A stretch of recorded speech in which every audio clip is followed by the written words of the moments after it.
Ano ang posibleng mangyari kung umatake ang China sa Taiwan? Tahimik sa Taiwan Strait, pero bago pa sumikat ang araw, sumabog ang langit.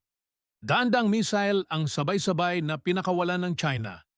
Sa loob lang ng ilang minuto, tinamaan ang mga radar site, power grids at daungan ng Taiwan. Nag-brown out, nawalan ng internet. Puno ang himpapawid ng mga Chinese jets at drone. At doon, inanunsyo ng Beijing, reunification has begun. Hindi umatras ang Taiwan. Laban kung laban. Gumamit sila ng guerrilla tactics, portable missile launchers, at drone para tirahin ang mga supply convoy ng China. Ang mga civilian nagtago sa ilalim ng lupa.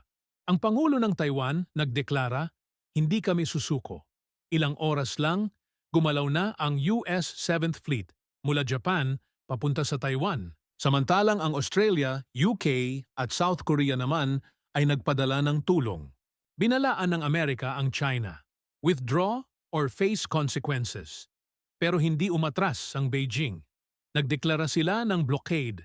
Kahit sinong barko ang tumawid, babarilin. Lumipas ang mga linggo. Naging buwan. Umabot ng taon, nagtagal ang bakbakan. Samantalang ang ekonomiya ng mundo, tuluyang bumagsak. Hanggang sa nauwi sa ceasefire talks. Wasak ang Taiwan. Habang ang China naman ay pinatawan ng sanctions, ang Amerika ay hirap na din. At doon nagbago ang mundo. Walang tunay na panalo. Pero isang bagay ang malinaw. Sa giyerang ito, muntik nang magsimula ang ikatlong digmaang pandaigdig.